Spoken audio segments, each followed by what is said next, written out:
Hi guys, so today I'm going to be doing a book review video, and it seems like forever since I did a book review video. I'm in a different spot, just because I can't get to my regular spot that I usually do my book review videos in. So let's just get right into it. So this book I really enjoyed. It's called My Life in Dog Years. It's by Gary Paulsen. This is what it looks like. He's an author. And I don't know if this was supposed to be made for, like, little kids because the words on the page are really big. They're like this big. It's a small book. It only has 137 pages in it. Basically, it's about some of his life. The copyright is from 1998. I think it was 1998. Hold on. Yeah, 1998. And he wrote one of the books that I really liked when I was a kid, which was Hatchet. And it was about a boy who gets lost in the wilderness and he has to survive until he's found. And basically what this book is it's kind of like his life a little bit, but through the dogs that he's had over the years. So obviously it starts out with the first dog he ever found, and then to the last dog that he had up to that point when the book was written. And the little anecdotes and stories in each chapter are really cute, and it just reminds you about how each dog that you have in your life is special to you in some way or another. And it was just a nice little book to read. I finished it in a day. So this book was, I don't know, like, it was good, but it had the same storyline in it that a lot of the same books I've read had, which is kind of weird. This is called Murder Past Due. It's a Cat in the Stacks mystery. It's the first in the series. It's by Miranda James. This is what it looks like. And it's about this man, and like I said in past book review videos, it's kind of weird when you read a mystery book and the man is the protagonist. Usually it's the woman, so it's kind of weird right off the bat. But it's kind of like the Cat Who books, where they live in a small town. He has a cat that helps him solve mysteries in his own little way. And it's about this man who's this famous author that comes to town that used to live in the town. And the main character, I forget his name, Charlie, he doesn't like this guy from when they were in high school together. And here he tells Charlie that the guy that this college student that lives in the space that he inherited from his aunt that died is his son, the author's son. And somehow along the way the author dies, and Charles, however you want to say it, has to figure out why. And it's over the most stupidest, it's not really the most stupidest thing, but it's over the thing that the last couple books that I've read in previous book review videos is the storyline where the author didn't really write his books. It was somebody else that did. And that was like the storyline. I think this is like the third or fourth book that I've read this year where that's the cause of what happens. And there's a little twist and turn in the book, but it comes like in the last, like, second to last chapter, somewhere around there. So this one is one of my favorite of all favorite book series, and this is called the Cat Who series, and I just call it that just because of the fact that every title it says the Cat Who and then the cat did something. So these books are really small. I really enjoy them. It takes place in a small town. It's this newspaper man solves mysteries with his cats. It's called The Cat Who Saw Red. It's by Lilian Braun. This is what it looks like. And it's about, this is like, I don't know if this is the first book in the series, but it's close to the beginning of the series because I just read them as I get them. But Quill goes to live in this fancy house. I think it's like a house. or a mansion or something like that.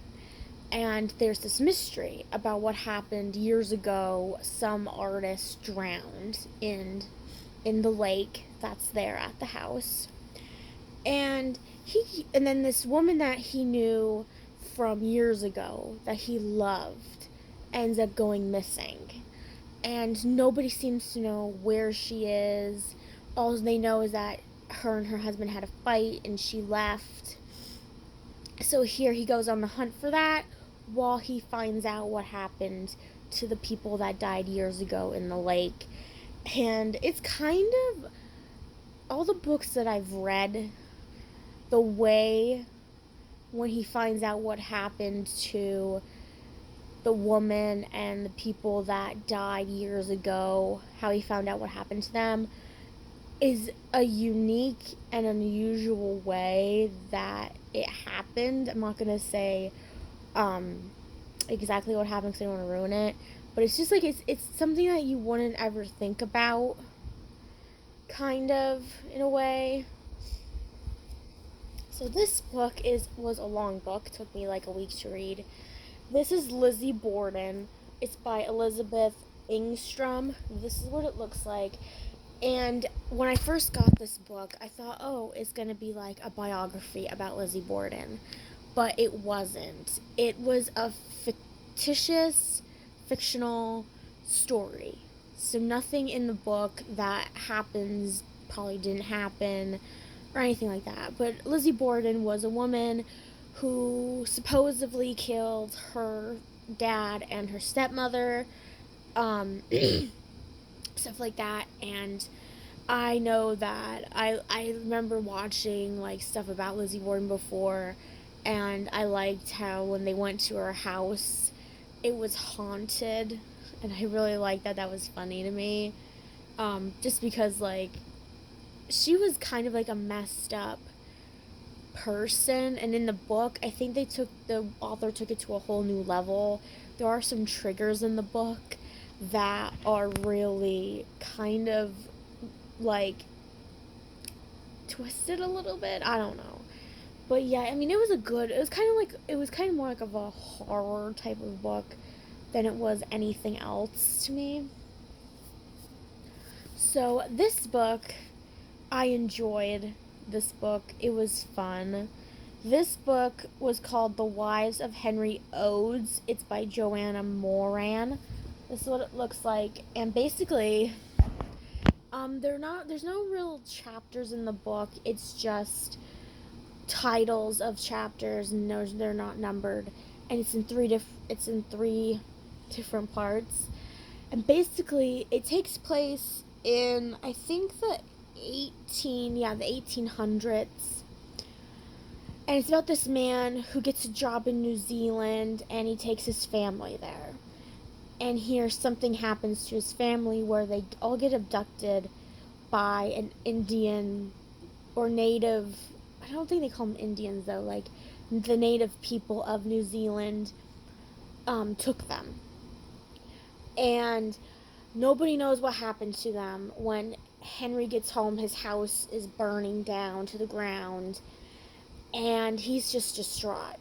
He does not give up hope that they're still alive, and they are still alive, but everybody's telling him, you should just give up. You're never going to find them. Like, you need to move on with your life. So he accepts it. He says, hey, they're dead. And he leaves England, and he moves to, he moves to America. No, does he move to America? I think he does. I can't remember because it was a while since I read that book. And he thinks that his wife and his 4 children died. What happens is this tribe takes them, and they're treated just like low on the totem pole. One of the babies died, so it's only his wife and their 3 children. And here they survive being there, and they want to find Henry. And when they catch up with Henry, he's married again, and he has a wife, and he's the step father to this woman's child. think they have a child together. And here it's just, and then people find out about it, and they're trying to people start treating him bad because he thinks he's a polygamist, a Mormon, and he's not, and he's trying, and the whole book, the rest of the book is trying to say, hey, like, they thought that they died, he thought that they died, you know, that type of thing. Until they get to the end of the book where they make a decision and stuff like that. And to me, at the decision at the end of the book with one of the wives, it was kind of like, I wish it didn't happen that way, that type of thing. Or that she would have did something different in the book, so that way everybody got a kind of happy ending, that type of thing. And not saying like nobody got a happy ending, but it could have been happier for one of the wives in the book.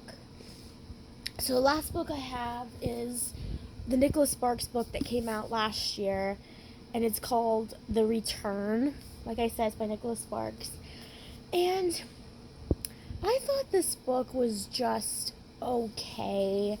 Like, I felt like it's kind of, like, people said it's kind of like Dear John, in a way, and it kind of is a little bit.